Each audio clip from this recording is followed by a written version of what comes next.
Hi, it's Yosi Carlson here.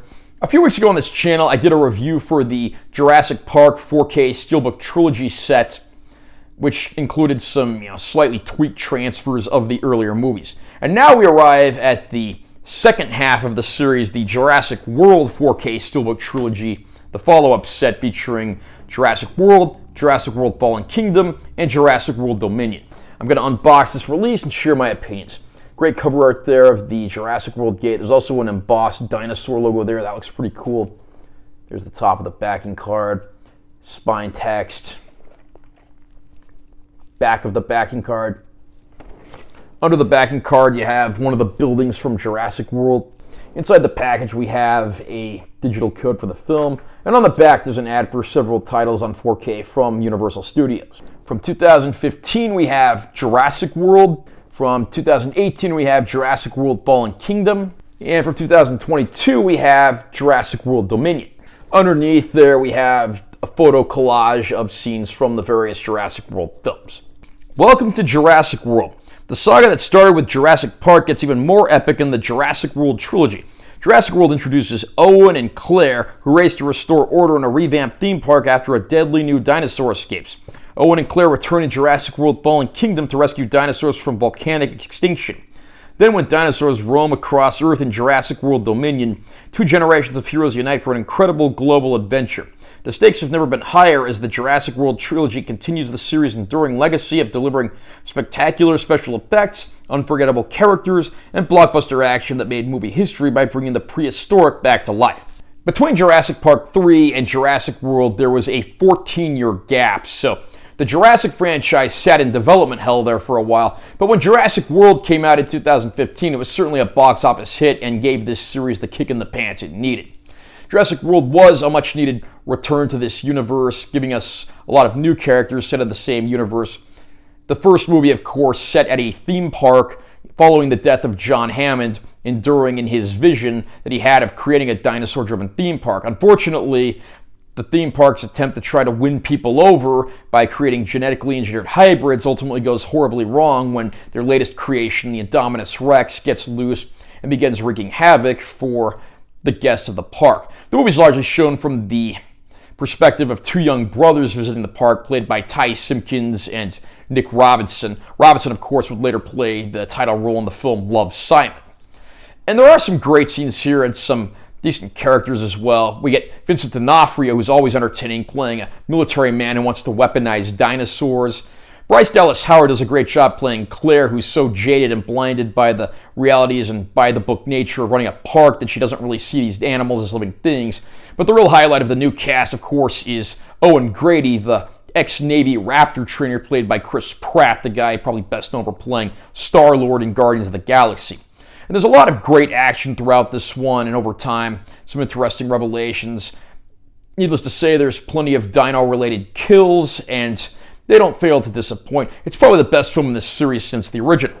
This series continued a few years later with Jurassic World Fallen Kingdom, where the Jurassic World Park was located, is going to have a volcanic eruption and kill all the remaining dinosaurs, so an expedition is launched to try to rescue the dinosaurs, but there's a militaristic group that's commandeering the mission because they want to get the dinosaurs for their own purposes, namely a black market auction of the surviving dinosaurs, at which they reveal a new, even deadlier hybrid called the Indoraptor.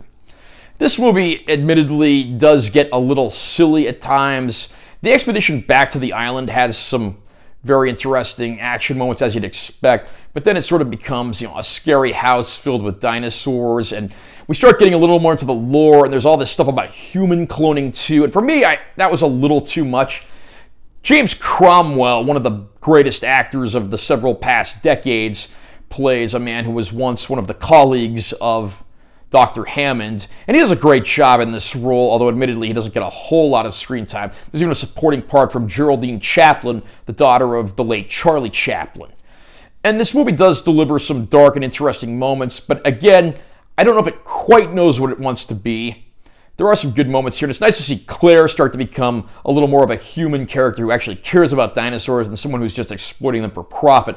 And there's some decent supporting roles, including Justice Smith, probably best known for his role a few years later in Detective Pikachu, playing a nervous, timid young man who goes along on the expedition to Isla Nublar. Toby Jones playing one of the men that's launching the dinosaur black market auction. And even Ted Levine, the man who played Buffalo Bill in Silence of the Lambs, portraying a military man. There are some good moments in this one, but it's certainly not my favorite film in the series.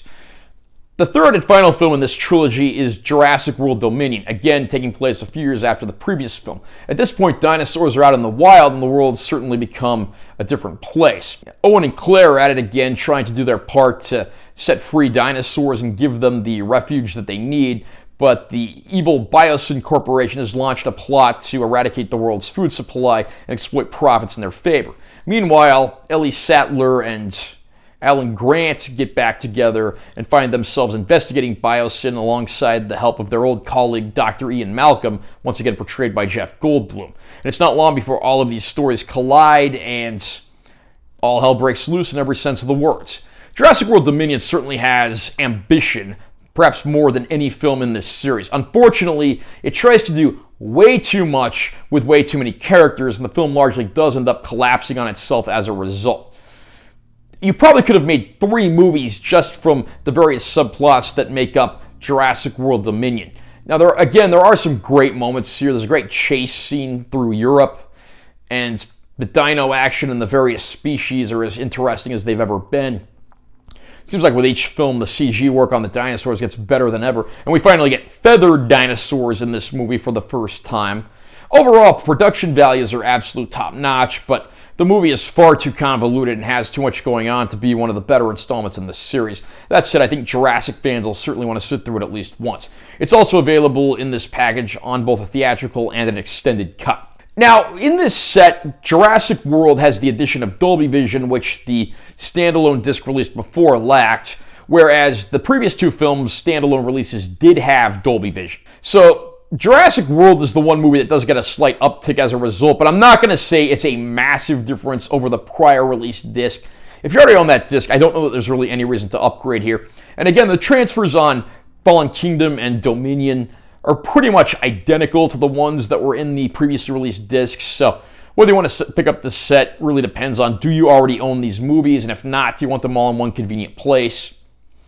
We do get all the associated bonus features, and thankfully Universal actually puts these right on the 4K discs. Again, there are no Blu-ray discs included here, but they at least didn't forget to port over the features, so that's much appreciated. If you don't already own the Jurassic World trilogy on 4K, this is certainly the release to get. If you already own the films on 4K, I wouldn't double dip here because there's just not really a reason to for the most part, other than the addition of Dolby Vision to Jurassic World, but that's not really something that makes a massive difference.